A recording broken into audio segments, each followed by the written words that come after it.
enfermedad hemolítica perinatal se van a dividir en tres tipos. Una enfermedad hemolítica por ABO, el otro es por RH y el otro por otros sistemas de grupos sanguíneos. ¿Ok? En eso se va a basar nuestra clase. La fisiopatología es igual, similar en las tres, pero vamos a ver algunas variaciones en cuanto a lo que tenemos que tener en cuanto al título de cada uno de ellos. Vamos a ver acá, por ejemplo, variedades de la investigación de anticuerpos, o sea, vamos a hablar de un test de Coombs indirecto, modificado, ¿no?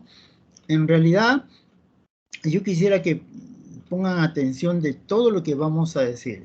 Yo como una cuestión que ocurrió, yo les cuento algo de esta clase, por ejemplo, en el sentido de que lo que voy a decir en esta clase, las preguntas que vienen en el examen vienen de textos de Estados Unidos, yo no los fabrico. En una oportunidad, compañeros de ustedes de la Villarreal vinieron después de años acá al banco de sangre y me comentaron que las preguntas, dos preguntas mías que les había hecho acá, les vinieron en el examen de residentado en Estados Unidos, ¿no? Algo curioso. Entonces, claro, como les dije, yo saco las preguntas de Estados Unidos, ¿no? Ojalá que eso suceda con alguna pregunta que vamos a hacer también esta vez, ¿no? Ojalá. Bueno, vamos a iniciar entonces nuestra clase. Bueno, aquí historia natural de esta patología de enfermedad hemolítica.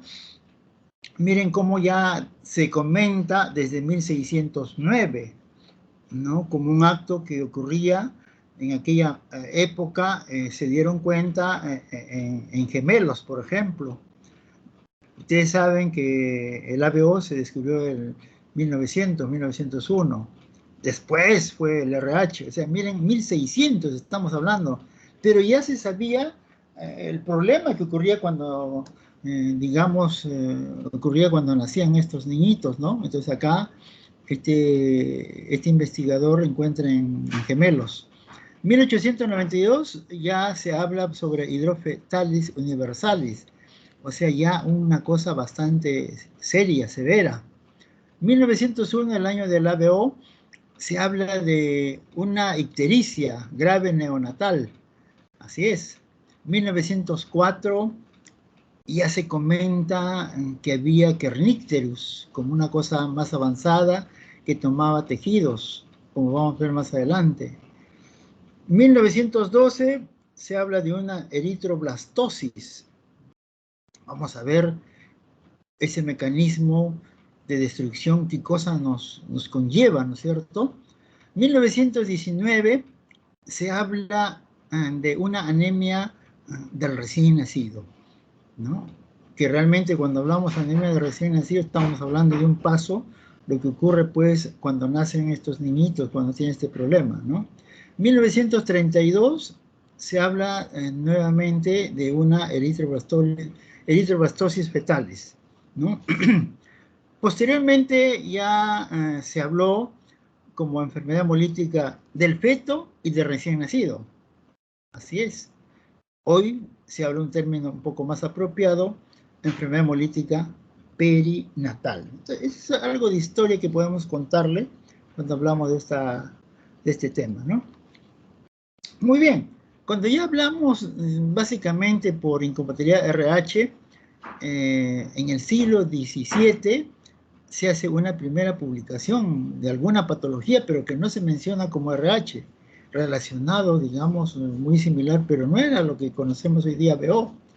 Pero ya en 1939, Levin especialmente observa, pues, en una madre RH negativo, un parto con feto muerto.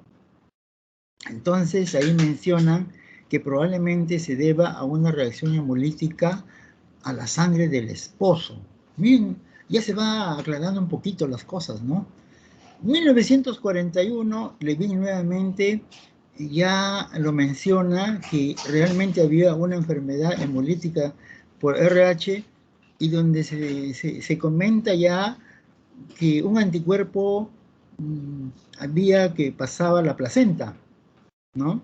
En 1946 ya se habla de una exsanguínea transfusión, ¿no? Como un primer avance, digamos, terapéutico, ¿no? Ya, miren, o sea, 1946, señores, a la fecha, ¿cuántos años han pasado?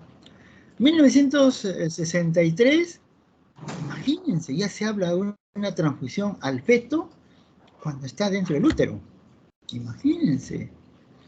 Y lógicamente también se habla, ¿no?, de una anemia que, digamos, se puede hacer esta transfusión para prevenir la muerte intrauterina, ¿no?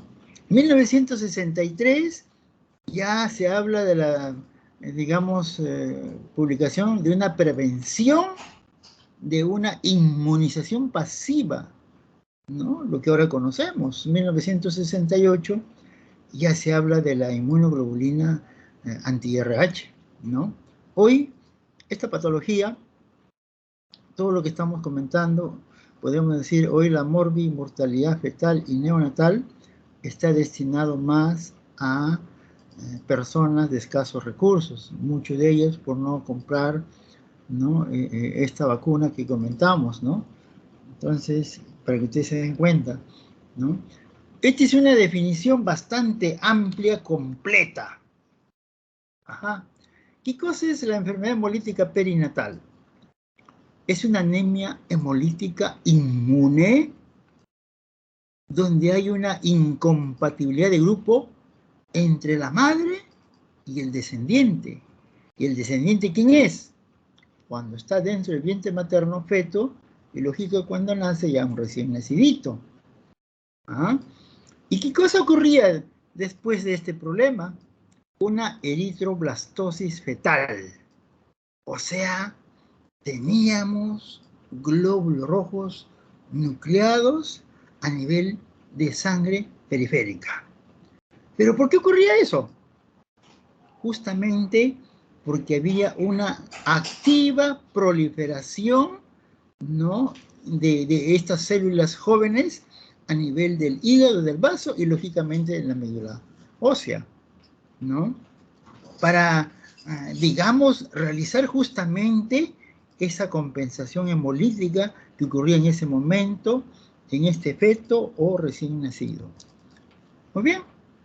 Si comentamos algo de la etiología y patogenia, podemos decir que realmente había una aloinmunización materna. O sea, la madre producía un anticuerpo. Pero para producir ese anticuerpo tenía que existir, pues, una sustancia extraña a la mamá, ¿no es cierto? Y eso fue el antígeno D mayúscula, ¿no es cierto?, que había, lógicamente, en el glóbulo rojo del feto y, lógico, ausentes en la madre. O sea, podríamos decir que había una entrada del antígeno, ¿no es cierto?, a la madre. ¿Y eso cómo se puede producir? O por transfusiones, o por embarazo, por medio de la placenta, lógicamente, y esto producirían anticuerpos específicos, como en este caso, lo más probable, si nos referimos al RH, y lo más común, era el anti-D, ¿no? Entonces, estos anticuerpos atraviesan la placenta y llegan a la circulación fetal. Así es. Se unen a sus glóbulos rojos del feto y son destruidos y eliminados de la circulación. Y todo el problema que ocurre que ya conocemos. O sea, había una hemólisis en útero, o sea, como feto, y luego continuaba, ¿no?, en el periodo neonatal. Así es. Muy bien. Y aquí hay que comentar algo de qué manera existía ese paso placentario de glóbulos rojos fetales, ¿no? O sea, el feto cómo hacía que estos glóbulos rojos extraños llegaban a la madre, ¿no? En primer lugar, la estructura de la placenta. La estructura de la placenta era pues realmente una sola capa de células sinciciales. Y aquí podemos anotar que las vellosidades estaban repletos de sangre fetal. Y los sinusoides en la madre de sangre materna, ¿no? Entonces, esos son puntos muy importantes que tenemos que tener en cuenta. Todo ello conlleva a que cuando el embarazo continúe, lógicamente aumentaba de volumen y había un adelgazamiento de las paredes de la placenta, ¿no es cierto? Esto podía tener como consecuencia muchas cosas. Y una de las cosas más importantes que podían ocurrir, que había unas pequeñas roturas de las vellosidades y esto permitía el paso de células fetales, ¿no? Esa es la importancia que nosotros debemos conocer, ¿no? Cómo es lo que se forman estos anticuerpos. Nosotros, los glóbulos rojos fetales, en la madre, en la 8ª semana de gestación, podemos determinar, ¿no es cierto?, estos glóbulos rojos fetales mediante una técnica que se llama técnica de Klinghauer. Esta técnica de Klinghauer que sirve para medir, encontrar el volumen de una hemorragia feto-materna. La hemorragia feto-materna aumenta de acuerdo con lo que progresa el embarazo. Lógicamente, lo máximo será durante el parto. A mayor hemorragia feto-materna, mayor riesgo de sensibilización, o sea, mayor riesgo de formar anticuerpos. Podemos decir que la mayoría de esta, digamos, hemorragia era pues menor a 0.1 mililitro de glóbulo rojo. Ocasionalmente podríamos tener de 12 a 15 mililitros. Así es, ¿no? Y aquí tenemos que anotar una cosa muy importante. Todas estas cosas de hemorragia que pudieran ocurrir, ¿no es cierto? Y donde deberíamos poner la inmunización, pueden ser en el aborto, en la eclampsia, en la amniocentesis, en la cesárea, en la extracción manual de la placenta. Todos estos, digamos, pasos que tenía esa gestante, esa madre, podía ocurrir y tenía que necesariamente ser puesta pues la inmunización correspondiente, ¿no? Muy bien. Y si hablamos algo de fisiopatología, podemos decir que los anticuerpos IgG que van a atravesar por medio de la placenta, o sea, anticuerpos que están en la madre, van a atravesar la placenta y se van a fijar en los glóbulos rojos del feto recién nacido, ¿no es cierto? Entonces, ¿qué ocurre? Cuando ya se han fijado los glóbulos rojos, van a actuar los macrófagos que se encuentran en el vaso, los van a fagocitar, ¿no es cierto?, estos glóbulos rojos en forma de esferocitos, eritrofagocitos y luego destrucción, lógicamente. O sea, íbamos a tener una hemólisis con la consecuente anemia y un aumento de la eritropoyetina. Ese es el mecanismo de lo que ocurría, ¿no? Por un lado había anemia, que puede ser leve o moderada. Esto tenía como resultado un aumento de la eritropoiesis medular. Nada más. O sea, teníamos una compensación hemodinámica, ¿no? Donde ocurría, pues, digamos, solamente un aumento de reticulocitos, ¿no?, como un medio compensador. Pero cuando la anemia era severa, ya se iniciaba una eritropoiesis extramedular, o sea, la formación de glóbulos rojos a nivel del hígado y del vaso. Eso se sumaba a la eritropoiesis medular, ¿no? Y por lo tanto, ¿qué ocurría en la paciente, en la gestante? una insuficiencia cardíaca. Esa insuficiencia cardíaca que estaba produciendo una hipoxia tisular. ¿Y en el hígado qué ocurría? En el hígado también había un aumento de eritroblastos. Este aumento de eritroblastos podría comprimir los sinusoides, obstrucción en la circulación hepática y portal, estaban muy congestionadas, ¿no? O sea, teníamos una hipertensión portal, donde además de ello había cambios degenerativos. Estos cambios degenerativos ya podrían conllevar a una disminución, ¿no es cierto?, de la producción de albúmina, o sea, teníamos una hipoalbuminemia. Y todo ello podía conllevar a una nasarca, donde el problema mayor era hidrosis fetal. Y esto generalmente podría causar la muerte intrauterina o también la muerte neonatal, ¿no? Entonces, estos son los mecanismos. Entonces, acá yo puedo decir, y esto fue la pregunta que vino en el examen del chico que le estoy hablando, ¿cuál será el mayor problema cuando es feto? ¿Por qué se muere un feto? Sabemos que hay todo este mecanismo. El feto se muere, ¿cierto?, especialmente por anemia. ¿Y cómo se trata esto? Con transfusión intrauterina. Entonces, eso es muy importante para poder conocer, ¿no? Entonces, ¿y qué ocurre? ¿Qué ocurre cuando nace, cuando un recién nacidito? ¿Cuál es el mayor problema cuando nace este bebé?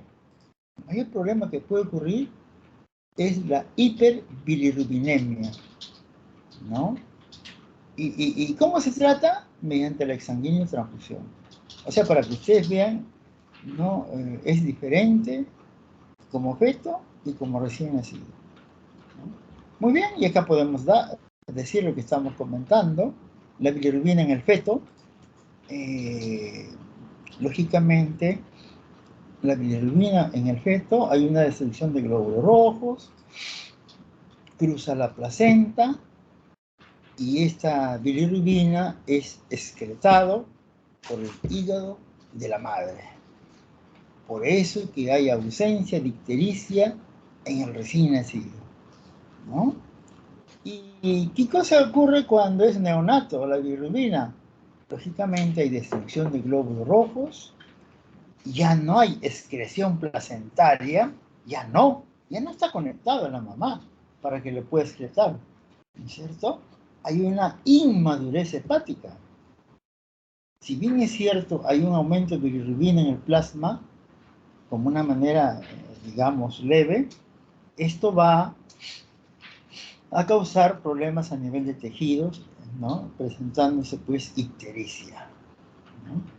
Pero si hay un aumento mayor de bilirrubina, esto ya va a saturar el tejido celular subcutáneo, va a absorber el sistema nervioso central y llega a ser tóxico.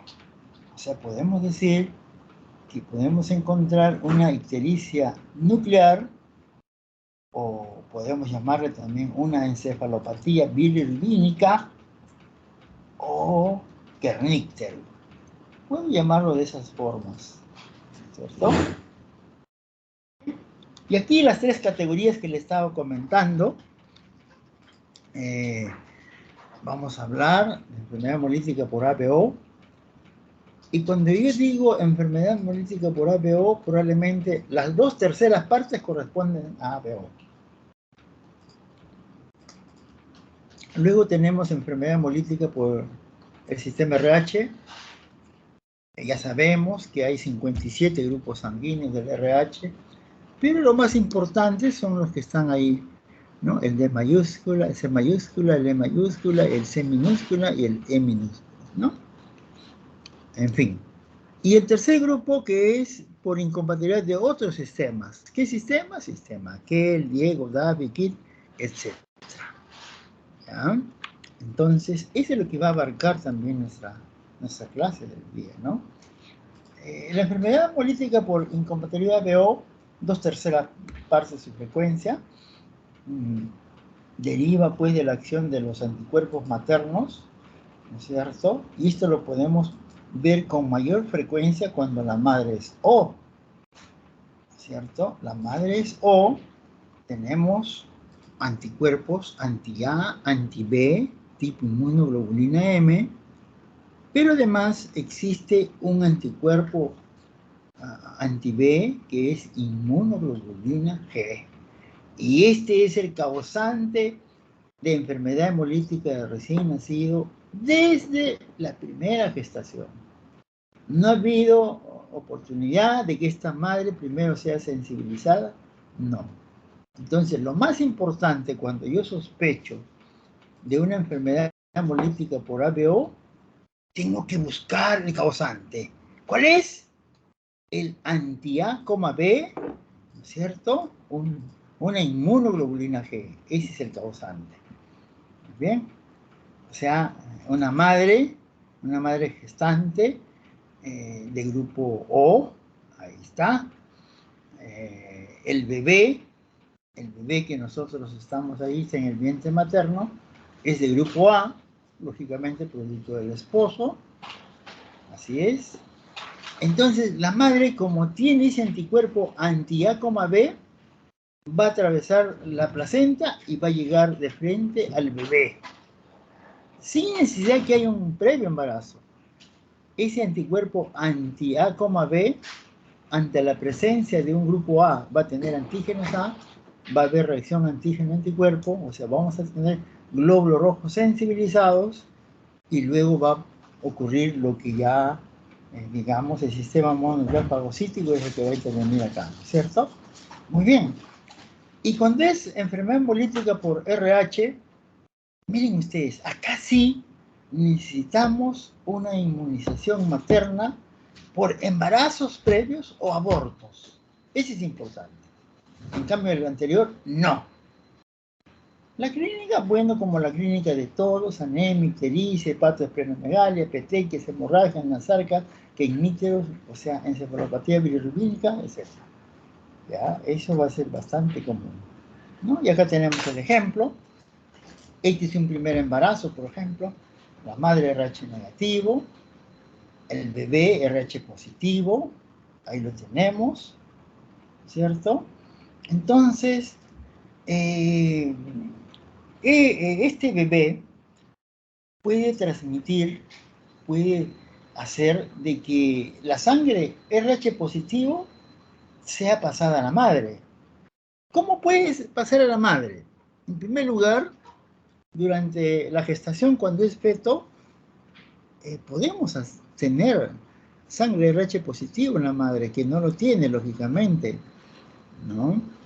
Entonces, a medida que avanza el embarazo, hay una delgadez de las paredes y eso puede permitir el pasaje de sangre, en este caso RH positivo, extraña a la mamá.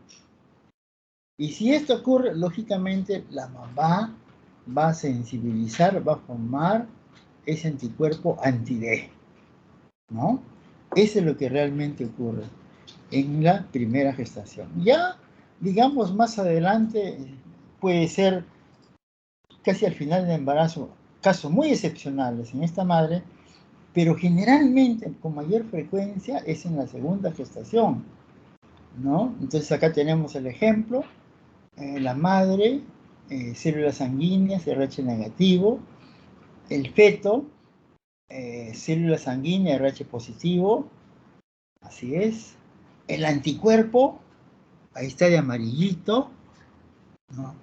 ¿No? Y eso, ¿de dónde ha venido ese anticuerpo? Ha pasado pues de la madre al bebé, según esa flechita, ¿no? Porque ese ese anticuerpo ya ha sido producido con anticipación, ¿ok? Igual va a ocurrir en enfermedad hemolítica por otros sistemas, igualito. Me refiero a qué sistema, al sistema Diego, al sistema Duffy, al sistema Kell, al sistema KIT, etc., ¿no? Cualquier antígeno del glóbulo rojo del feto puede despertar una respuesta inmune en la madre. Y si el anticuerpo cruza la placenta, puede producir, lógicamente, hemólisis, ¿no? Y esto igualito, la explicación, célula sanguínea, que el negativo, célula sanguínea, que el positivo en el feto, ¿no es cierto? El pasaje de sangre va a permitir que la madre pueda formar un anticuerpo antiquel, ¿no es cierto? Por ese motivo. Todo esto ocurrió en el primer embarazo.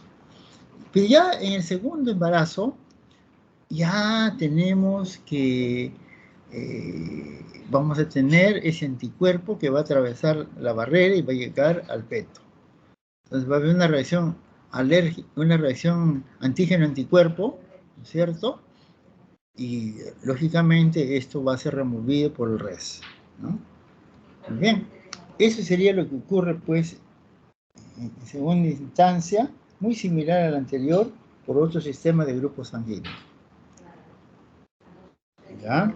Entonces, ¿qué cosa nosotros tenemos que hacer como conducta prenatal? ¿De qué manera nosotros tenemos que hacer, si se quiere, esa consulta, esa evaluación, esa consejería, esta madre gestante, ¿no? Tenemos que ver todas esas cosas, ¿no?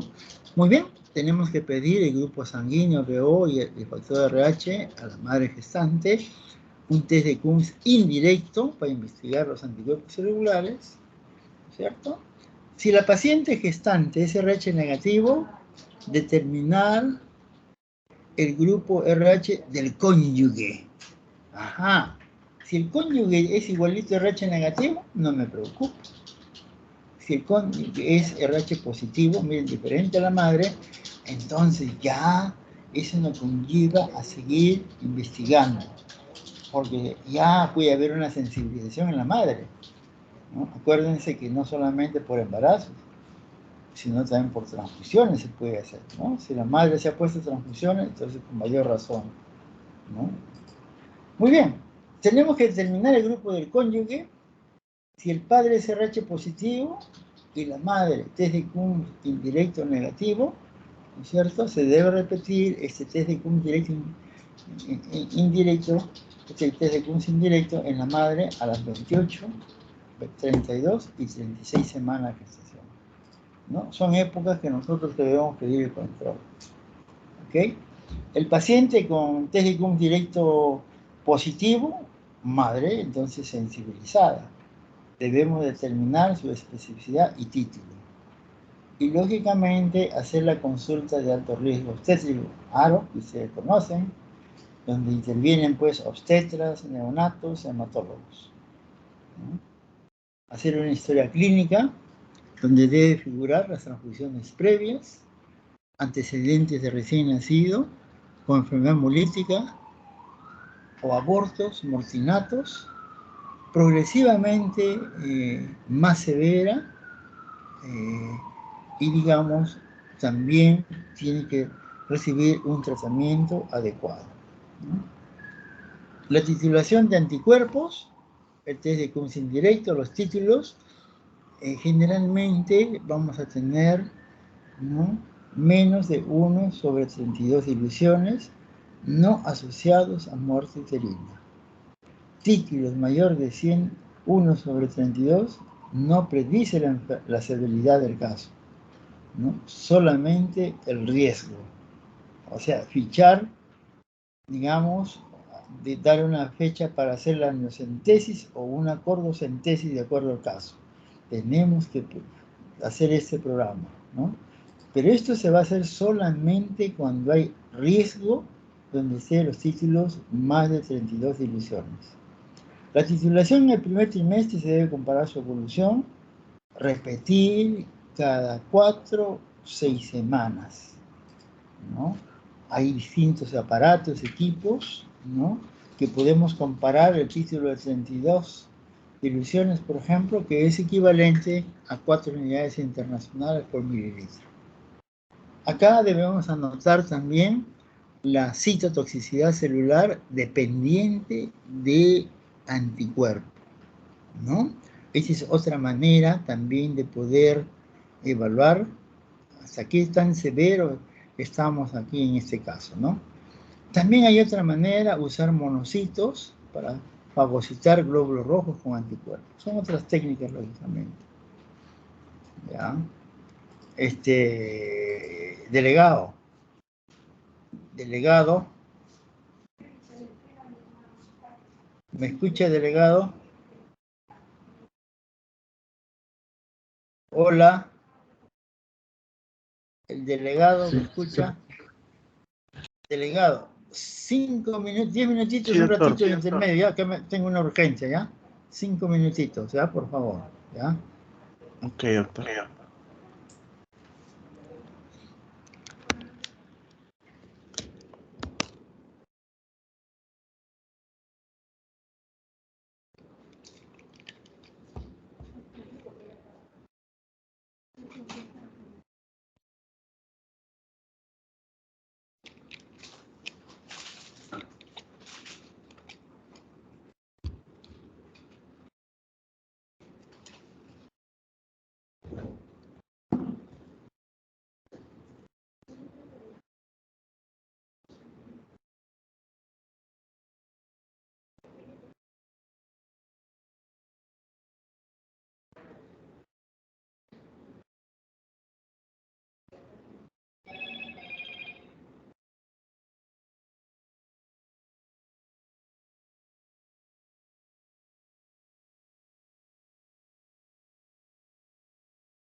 Hello, Moto.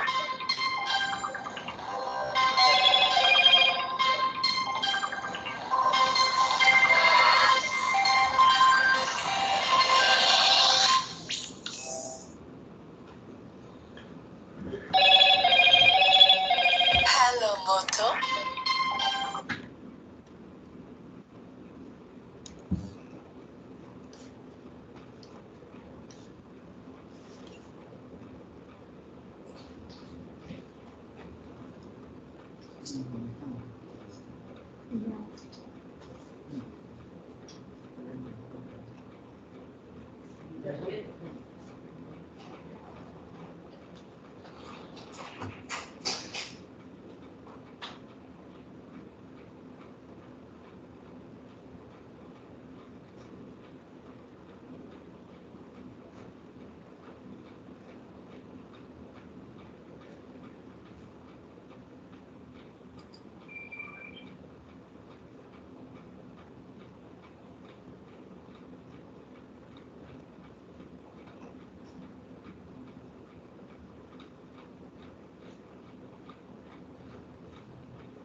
Maña, cuando dice atención, eso es para que lo lean nomás, eso no es para otra cosa, ¿no? Sí, opinión, atención es para leer. Cuando es informe, sí, ¿no? Informe, sí. No sé. Quiero para hacerlo lograr. Entonces, esto yo que tengo son para atención, para el doctor acá. Son para atención. Ya eso que ya he armado bastante. Lo he cambiado bastante. ¿Qué más nos faltaría? Esa nota, yo decía que ya no le pongamos este de acá. ¿Qué está pasando? Sí, premonando. ¿Por qué? Ah, pero está pasando con las horas extras, todo. No, eso ya está cargado. Es de las cargas, ¿no? Ah, ya. Aquí está la cosa con eso. Y entonces eso del doctor ya está para que firme. Debe tener un folder ahí para que firme. Esto te he sacado así, ¿no? Te cuento, por ejemplo, para la noción de contratos en la red. Saqué 3 de estos, y le he puesto acá así. Atención a pacientes COVID, servicio mental de la persona. Marzo, 28 está disminuido, pero estamos a continuar. Y acá en la carta le estoy poniendo la necesidad.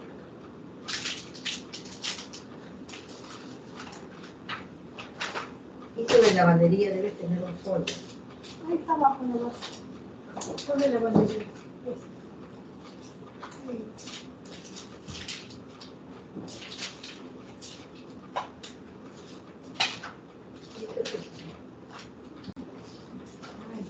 Por ahí, trabajo, no se puede hacer aquí. Anticipo. Entrega de TP. ¿Por qué no te piden? ¿Ah? No puedo.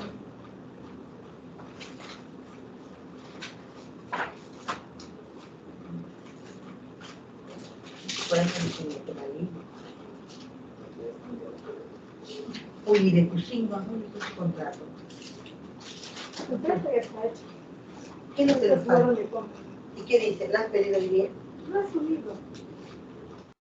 Iba a subir, pero por le he llamado los dos. Ella habla de compra, las comunidades. Tenemos que las tablas de Yasmina nada más. El resto ya está ya. ¿Qué cosa lo lleva? Yo lo llevé. ¿Eso para qué está? ¿Para archivar? Esto de acá no se consigue. Yo lo llevé ayer lo... ¿Y los de allá qué son? ¿Y quiénes? Contrato a la compañía de Yasmina y de la Torre Salas.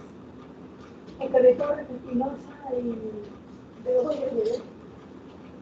¿Y cómo se puede ver si es un orden de compra de signo? Ya está.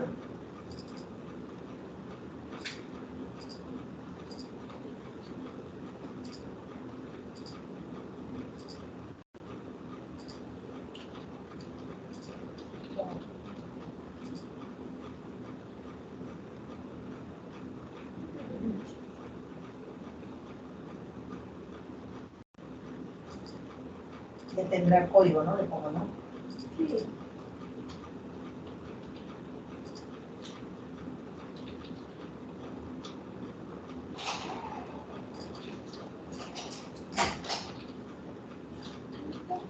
Subió ahorita, doctora.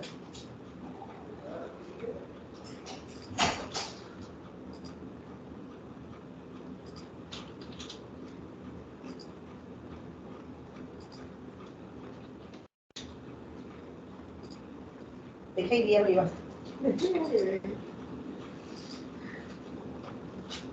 ¿Qué pasa? ¿No sale? 45 segundos. ¿Qué? 500 pesos elementos. No, esto, en esta de acá, usted ya tiene ya. Mire, en esta carta están todas. En esta carta, Pero ella no me lee. Ah, entonces eso. Que no lo lee ya. Por el virus, que no lo lee, entonces. No lo puedo hacer. Muy bien. ¿Ya terminó? Vamos a ver.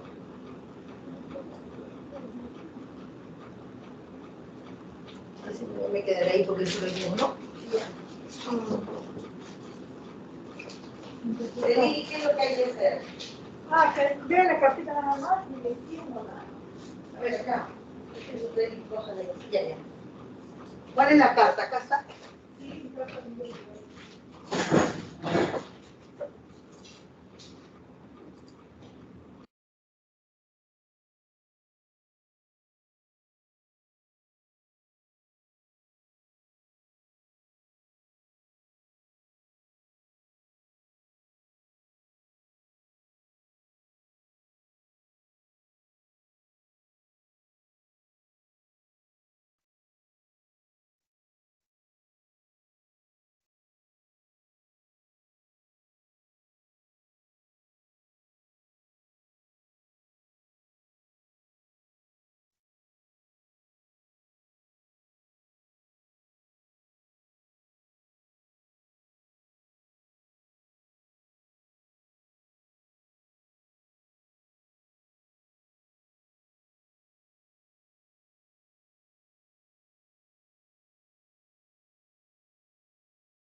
Hola, ¿me escuchan?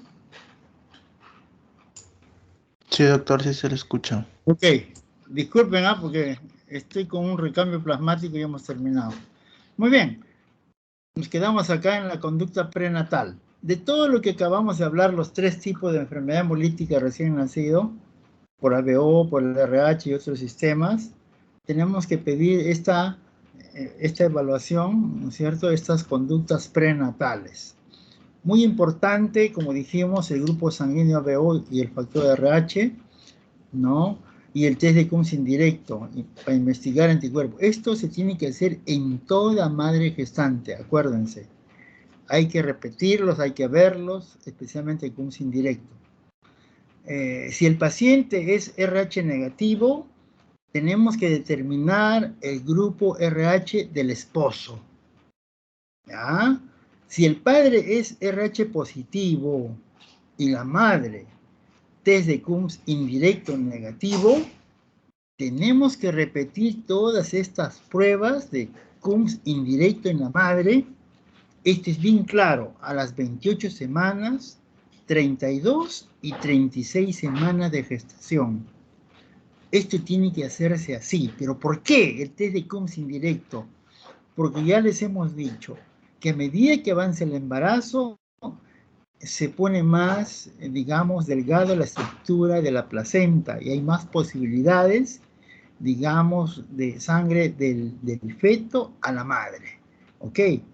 Entonces, si la paciente tiene test de Coombs indirecto positivo, o sea, realmente la madre está sensibilizada. Tenemos que determinar su especificidad y título. O sea, cuando digo determinar su especificidad, tengo que decir, ¿será un anti-D? ¿Será un anti-Kel? Etcétera. Y lógicamente su título. Y de acuerdo a ello, yo esto tengo que llevar a una consulta de alto riesgo obstétrico, lo que llamamos ARO. Donde ya van a intervenir obstetras, neonatólogos y hematólogos. O sea, lo que corresponde a banco de sangre, ¿no? Muy bien. Seguimos con la conducta prenatal. Tenemos que hacer una historia clínica de las transfusiones previas, lo que ha recibido la paciente, antecedentes de recién nacidos con enfermedades hemolíticas anteriores, si ha tenido abortos, si ha habido mortinatos, o sea, progresivamente más severa, que se presenten de acuerdo al antecedente y lógicamente tiene que tener su tratamiento adecuado. Muy bien, en cuanto a la titulación, por ejemplo, tenemos que tener, digamos, presente que el test de Coombs indirecto, si los títulos están por debajo de 32 diluciones, generalmente no están asociados a ningún problema.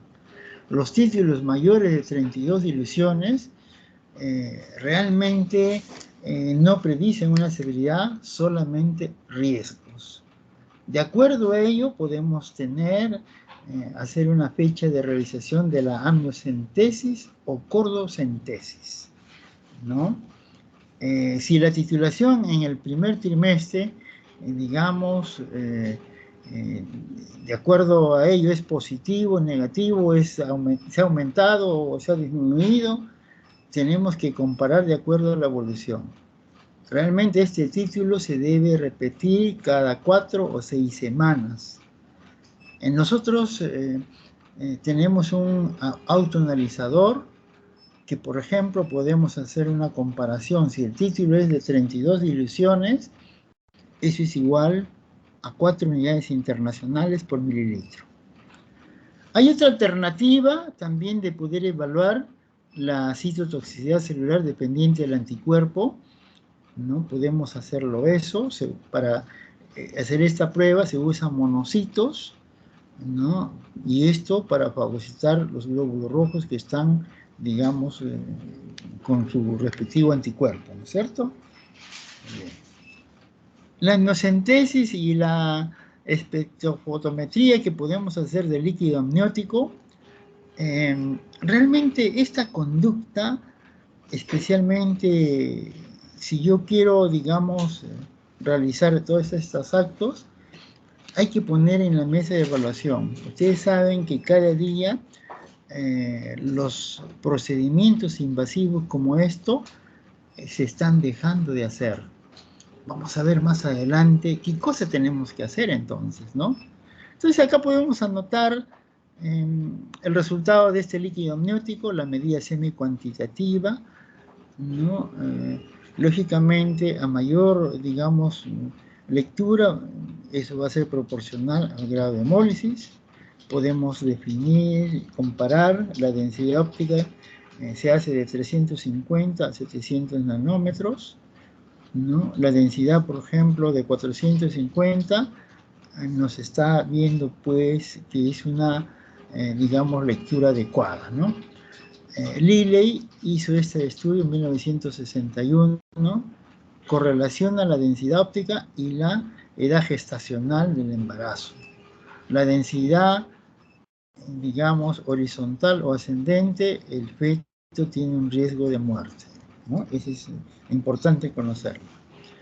La ecosonograma es una cosa ya más moderna para poder reemplazar lo anteriormente mencionado, o sea, el manejo moderno de isoinmunización, realmente no invasivo como estamos mencionando. Y para ello, importante localizar la placenta, los vasos fetales, ¿no es cierto? Porque esta evaluación son las más seguras realmente, ¿no? Los signos precoces de hidrops, vamos a tener, por ejemplo, la placenta mayor de 5 centímetros de espesor, ya nos está indicando algo. La vena umbilical mayor de 4 milímetros de diámetro, de igual manera. La presencia de intramnios, ascitis, hidrotórax, hepatomegalia, cardiomegalia, de igual manera son signos precoces de hidrops.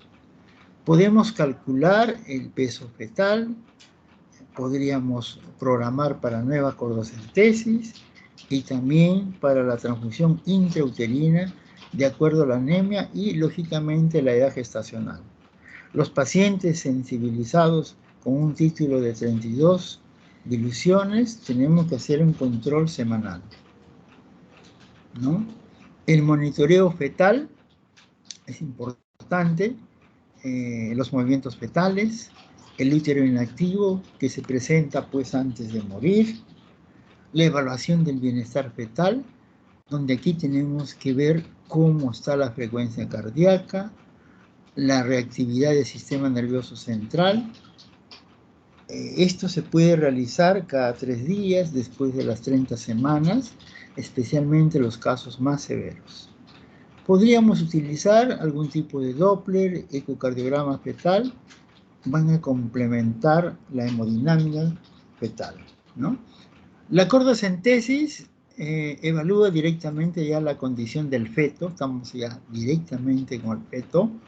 Se pueden realizar pruebas de laboratorio, ¿no? Con muestras sacadas del feto, hemoglobina, hematocrito, reticulocitos, grupo y PUMS directo. Eso podemos hacer. Lógicamente, estos procedimientos de cordocentesis están reservados para los casos más severos, ¿no?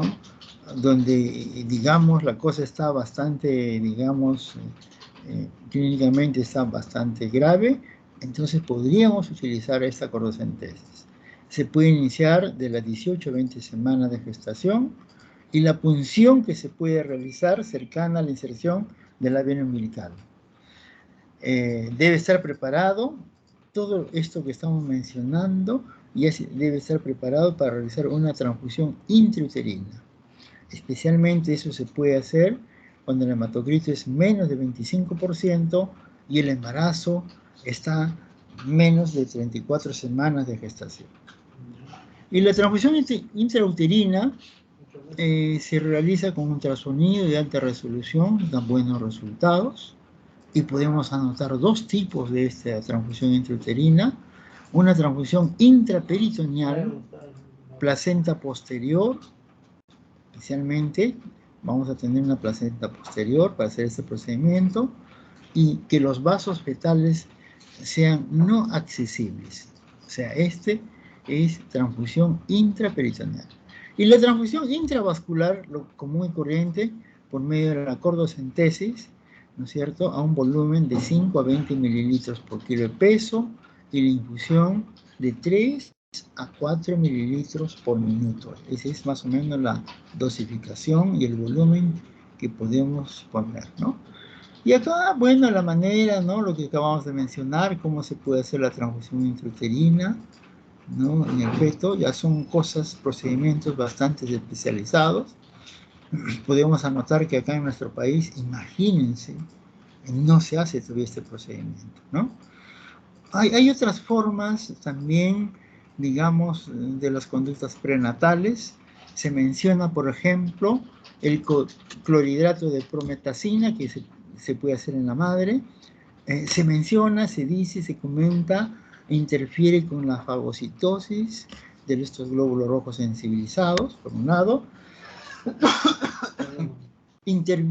Interfiere también en la función de los linfocitos T, especialmente en el feto y en el recién nacido. Pero estos dos no son recomendables. Se mencionan, al parecer no ha dado buenos resultados. Otra forma también es utilizar estromas de glóbulos rojos RH positivos en la madre. Se piensa que el cambio de respuesta inmune de IgG a IgA o IgM, ¿no es cierto?, puede ocurrir de esa manera, pero no está bien confirmado, es controversial. Luego, podemos hablar de plasmaféresis o recambio plasmático terapéutico. Este es un procedimiento que sí ha dado resultado. Inclusive acá en el Hospital Almenara hemos tenido varios pacientes, ¿no?, casos muy buenos, las madres en un término bastante feliz.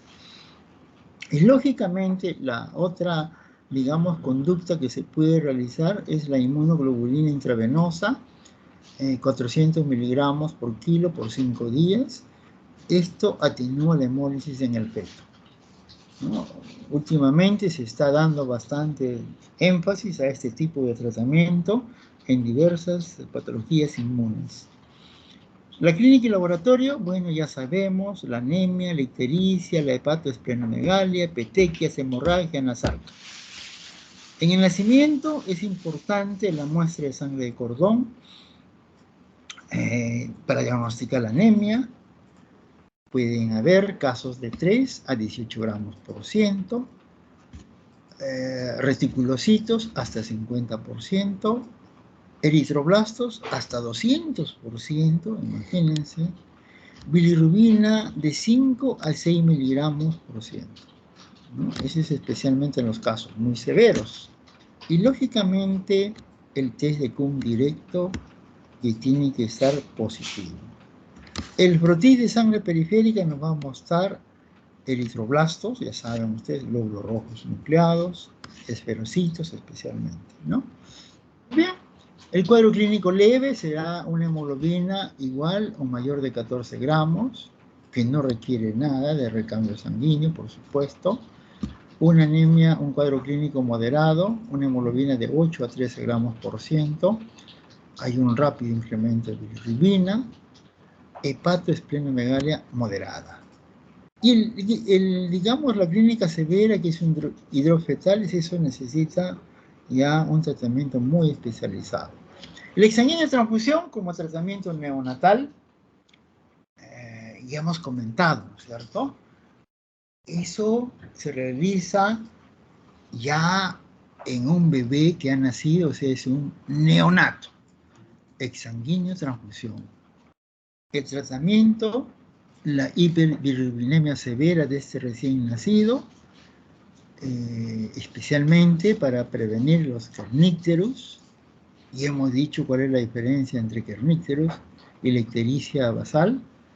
Y los objetivos especialmente de esta exsanguínea transfusión, en primer lugar, ¿no es cierto?, va a ser realmente remover la bilirrubina. Eso es lo que se quiere realmente. Y hemos dicho, cuando es un neonato, el mayor problema es la hiperbilirrubinemia, ¿no? Entonces, cuando es un neonato hay que hacer exsanguíneo de transfusión. Cuando es feto, hay que hacer, el mayor problema de ese feto, se muere ese feto por anemia. Entonces hay que hacer la transfusión intrauterina, ¿no? Y estamos hablando acá del neonato. El mayor problema, el mayor daño que va a producir es la hiperbilirrubinemia. ¿Qué cosa hay que tratarlo? ¿Mediante qué? Mediante la exsanguínea transfusión. O sea, el primer objetivo es remover la bilirrubina, ¿cierto? Bueno, después está el resto, retirar glóbulos rojos sensibilizados, corregir la anemia, eliminar los anticuerpos circulantes, ¿no? Y la exsanguínea transfusión, acá hay muchos criterios. Podemos hablar de un criterio precoz. En primer lugar, evidencia de una enfermedad hemolítica, la hemoglobina de cordón, menos de 14 gramos por ciento, la bilirrubina mayor de 3 gramos por ciento, el test de Kuhn directo positivo, lógicamente, y la prematurez, ¿no? Son criterios precoces para yo realizar la exsanguínea transfusión, ¿no? Pero miren, ve, para hacer la exsanguínea transfusión en cualquier momento, yo no debo esperar tener esos datos que acabo de mencionar. En cualquier momento, cuando este neonato tiene una hemoglobina menos de 10 gramos por ciento, o la bilirrubina, esta es una cosa muy importante, pregunta de examen. Cuando la bilirrubina presenta un aumento de 0.5 miligramos por decilitro en una hora. Si eso ocurre, ya este neonato debe ir camino a una exsanguínea transfusión, señores. Yo creo que esto es lo más importante que tenemos que tener en cuenta. O podemos tener otros parámetros, por ejemplo, cuando la bilirrubina está mayor de 20 miligramos por decilitro y el paciente, el bebito, es a término, o cuando tiene mayor de 16 miligramos por decilitro cuando es prematuro. Son otras condiciones que yo podría tener en cuenta, pero lo más importante es ver si hay un aumento mayor de 0.5 miligramos por decilitro en una hora. Si eso ocurre, ya. No esperemos ni 16 ni 20 miligramos para yo proceder a hacer la exsanguínea transfusión, señores. Pregunta de examen. Bueno, y aquí la manera, etcétera, cómo se puede realizar esa exsanguínea transfusión, ¿no? Pero también en el tratamiento neonatal se puede hablar de la fototerapia, así es. O sea, la luz de qué manera va a intervenir a esta bilirrubina indirecta. Esto va a inducir a una oxidación de la bilirrubina no conjugada para transformar productos de degradación en que sean hidrosolubles y de esta manera excretar por el hígado, por riñón o el tracto digestivo. Esa es la intención realmente de la fototerapia, ¿no? Y acá está el niñito que está recibiendo la fototerapia. Indicaciones para la administración de inmunoglobulina RH, lo que nosotros llamamos inmunoglobulina anti-D, ¿no es cierto? ¿En qué casos podríamos indicar? En un anteparto, podemos ponerle antes del parto, lógicamente, ya sabemos.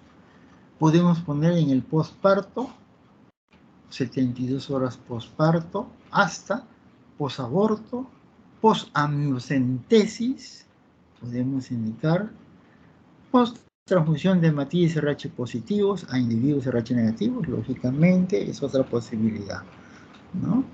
Muy bien, y aquí está la inmunoglobulina RH, ¿no? Ustedes están viendo ahí un vaso sanguíneo, ¿no? Esta madre, lógicamente, es RH negativo, ha atravesado, ¿cierto? Cuando era feto o durante el parto, se ha, digamos, pasado glóbulos rojos del feto recién nacido a la circulación de la madre. ¿Y qué pasa? Luego se ha puesto la inmunoglobulina RH, o sea, lo que llamamos la vacuna, producto comercial, el Rogan, Resumán, o sea, se ha puesto IgG.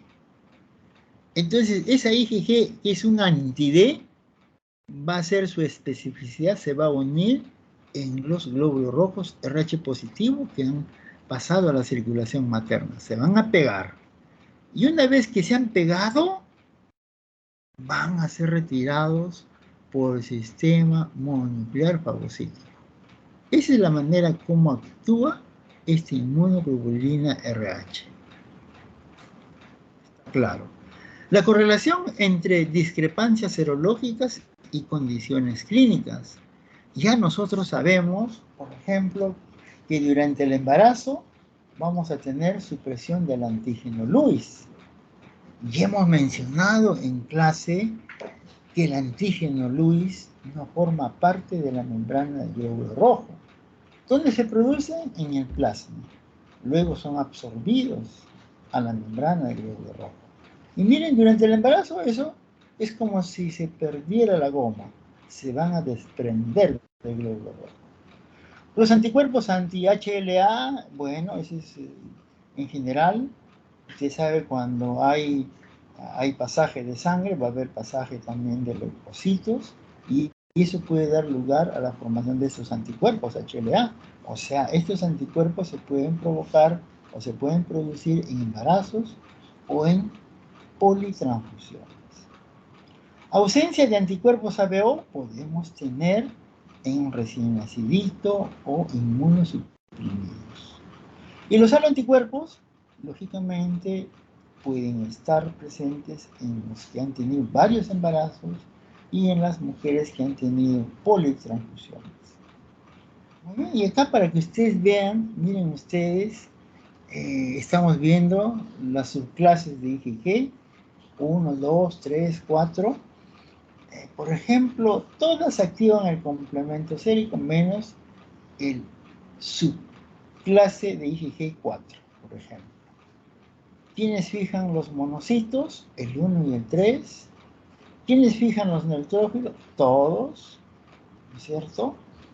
Entonces, ¿atraviesan la placenta? Lógicamente, también todos, ¿no?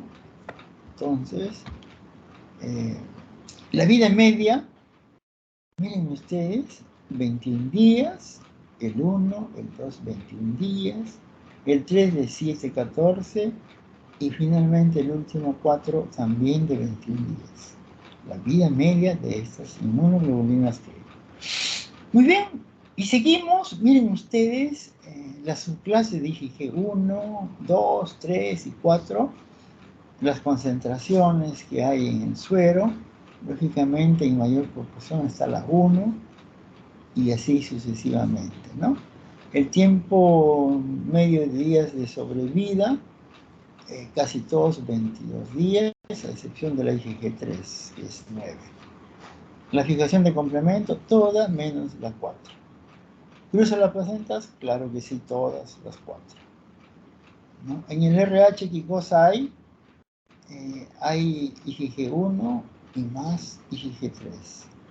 En el grupo A, tiene todas menos la IgG3 y la IgG4. El factor 8 está presente en la IgG3 y en la IgG4. Y el factor 9, CRIS+, está exclusivamente en el subgrupo 4. Y acá, para encontrar la especificidad de los anticuerpos de grupos sanguíneos más comunes, o sea, ¿por qué anticuerpo va a ser el más común, el que se va a producir en enfermedad hemolítica de recién nacido? Ya sabemos pues que la inmunoglobulina es inmunoglobulina G, lógicamente cruza la placenta, causa enfermedad hemolítica. Y miren los tipos de anticuerpos. Acá tenemos anti-A, B. Podríamos decir mejor anti-A, B, ¿no es cierto? Ese anticuerpo ya hemos comentado que es una inmunoglobulina G. Es un anticuerpo que normalmente tenemos presentes todos los que somos de grupo O. En el caso de una dama, puede hacer enfermedad hemolítica recién nacido desde la primera gestación, sin necesidad que haya una previa estimulación. Eso es importante que tenemos que conocerlo. El anti-D es diferente, ¿no es cierto? Es diferente. Podemos decir de que este anticuerpo, si bien es cierto, solamente va a estar circunscrito a lo que es los glóbulos rojos, ¿no? Podemos tener otros, anti-C chiquita, anti-E grande. Mencionamos anti-Kel también, ¿no? Entonces, esto es como poner algunos anticuerpos, ¿no? Pero exclusivamente tienen que ser IgG. Muy bien. Y acá para ver las comparaciones, cuando hay una enfermedad hemolítica de recién nacido por RH, por ABO, el grupo de sangre de la madre, RH negativo, puede ser grupo O, grupo de sangre del hijo, RH positivo, y por ABO puede ser A o B, ¿no? Son posibilidades. Anticuerpos, todos son IgG. Aparición en el primer hijo, lógicamente, es muy frecuente el ABO. La gravedad progresiva, generalmente es el RH. Muerte fetal y drop, frecuente el RH, mientras el otro, ABO, no. Anemia grave, de igual manera, en el RH. Ictericia en los dos, ¿no? El CUM directo, seguimos con el mismo ejemplo, CUM directo positivo en el RH, puede ser, miren, positivo o negativo. Esto es importante que lo conozcamos. La prueba de CUM directo en un recién nacido, si sospechamos una incompatibilidad por ABO, señores, tenemos que hacerlo tempranamente. Mejor dentro de las 3 a 6 horas después de haber nacido. Después, esta prueba se va a hacer negativa. Ojo, cuando es por ABO. Cuando es por RH puede durar un poquito más, ¿ya? Eso hay que tener mucho cuidado. Anticuerpos maternos, lógicamente, pueden estar presentes en los dos. Autoaglutinación más en el ABO. Necesita manejo prenatal, el RH. Necesita exsanguínea transfusión, el RH, pero ocasionalmente el ABO. Nosotros hemos tenido que exsanguínea transfusión por ABO. Tipo de sangre, RH negativo, y cuando hablamos del ABO, exclusivamente de grupo O. Fototerapia complementaria en el RH, en el ABO a menudo es suficiente. Anemia tardía es común en el RH, ABO muy rara, ¿no? Algunos parámetros, ¿no? Enfermedad hemolítica por ABO. Nosotros acá, en primer lugar, antes de contestar estas preguntas, tenemos que indicar, por ejemplo, el test de Coombs indirecto en la madre gestante cuando es por ABO. Generalmente no debe pasar de 256 diluciones de título. No debe pasar. Si pasa, ya estamos frente a un problema bastante serio, ¿no? Entonces, eso es importante anotar, señores, que no pase los 256 diluciones de título. En el cambio de las otras enfermedades hemolíticas recién nacidas por sistema RH o por otros grupos sanguíneos, hay que estar intranquilos cuando pasa 32 diluciones. Cuando pasa 32 diluciones ya puede ser una cosa bastante grave. Miren cómo del RH y otros sistemas 32, y en la ABO 256. ¿Cuál será? ¿Por qué será esa diferencia? ¿Por qué, digamos, no se necesita más títulos en el RH, por ejemplo? ¿Por qué? Ya hemos dicho que el RH está, digamos, dirigido en este caso solamente a los glóbulos rojos. En cambio, los otros por ABO están en toda nuestra economía, por eso se necesita títulos más altos para que pueda provocar esta patología de hemólisis. ¿Ya? Esa es la diferencia. O sea, miren cómo yo puedo parar la oreja cuando el título de por ABO está por encima de 256, recién puedo parar la oreja. Y cuando es por antideo el RH, cuando pasa 32 divisiones. Ajá, es totalmente diferente entonces. Muy bien, ahora vamos a contestar acá, ¿no? Enfermedad hemolítica recién nacido por incomatibilidad BO. Miren, madres de altos títulos de anticuerpos, ¿no? Altos títulos de anticuerpos. ¿Por qué hay pocas células? ¿Por qué hay pocas moléculas en los eritrocitos? ¿No? Los antígenos A y B, como dije, no son exclusivos de los glóbulos rojos, como los de antígenos B. Hay antígenos A y B en plasma, células somáticas, a excepción del tejido nervioso, como lo hemos mencionado. O sea, de esta manera tenemos un mecanismo de protección para el niño, ¿no? Esos altos títulos de anticuerpos nos van a proteger, ¿no? Muy bien. Otra pregunta dice, si hay pocas moléculas, ¿cómo pueden provocar un cuadro clínico severo? ¿No? Así tenemos que altos anticuerpos de la clase Ig2, altos anticuerpos de la clase Ig2, ¿no es cierto? Lógicamente, cum directo positivo, vamos a tener sin proceso hemolítico evidente. O sea, con esto estamos diciendo que realmente, como es de la clase tipo Ig2, no es tan severo ese cuadro hemolítico. Pero si los anticuerpos son bajos, miren, son bajos, y los anticuerpos predominan la inmunoglobulina G1 o la Ig3, la cosa cambia. Lógicamente el test de cum directo puede ser moderadamente positivo o a veces está negativo. Aquí vamos a tener un proceso hemolítico moderado o severo. Esa es la diferenciación, ¿no? Entonces con esto vamos a concluir que la IgG1 y la IgG3 son anticuerpos más severos. Así que tengan bajos títulos de anticuerpos, pueden provocar un daño. En cambio, la IgG2, ¿cierto? A pesar que tiene un directo positivo, no va a causar mayor problema evidéntico de hemólisis. Muy bien. Y creo que ese ha sido todo. Si hay alguna pregunta.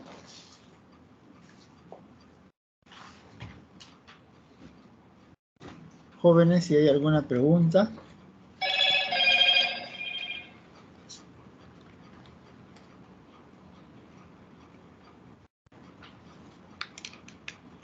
Delegado.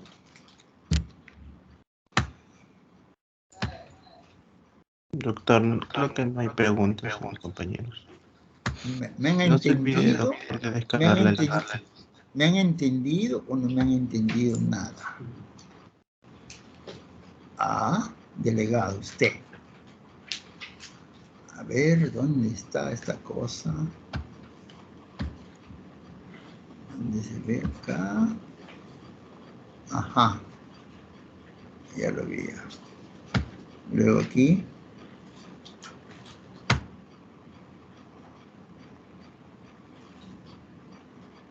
Listo. Se descargó la asistencia. Ya delegado, ¿eh? Ya está. La asistencia ya se descargó. ¿Ok?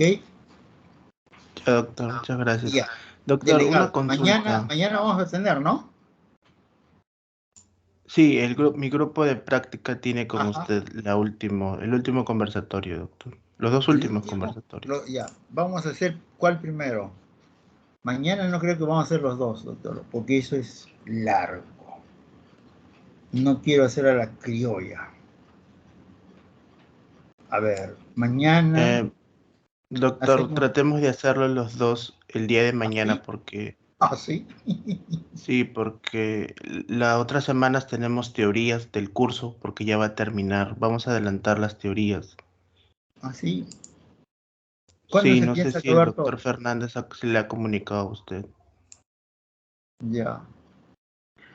Entonces mañana acabamos. Ya. Sí, Mañana, doctor, un momentito. mañana. ¿Mañana qué hora vamos a ir? A las 12 del día, en la tarde, Ya. llega a las ¿Qué hora? A las 2. 12 vamos a ir. Ya. A las 3 hacemos, doctor, ¿ya? Sí, ya no Ya. volvemos. Lo que yo quiero, doctor, ya prácticamente todos están calificados. Yo ya tengo nota de todos. O sea, podemos hacer que usted escoja intercalado los alumnos del conversatorio el primero y el otro grupo el conversatorio siguiente. Pero ya bastante resumido. ¿Ya? De repente en una hora, no sé, pero a veces hay que conversar. Ya yo daré mayor énfasis los puntos muy importantes que ustedes deben conocer, ¿ok? ¿Ya? Entonces, Sí, doctor, no se preocupe.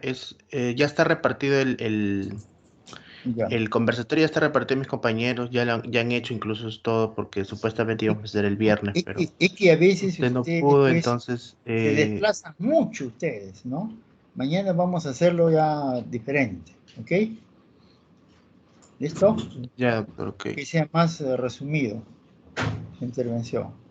Ya, a las 3 de la tarde empezamos. ¿Ya? Ya, doctor, muchas gracias. Listo, quedamos ahí, ya. Nos vemos. Chao, chao. Ya, doctor, gracias.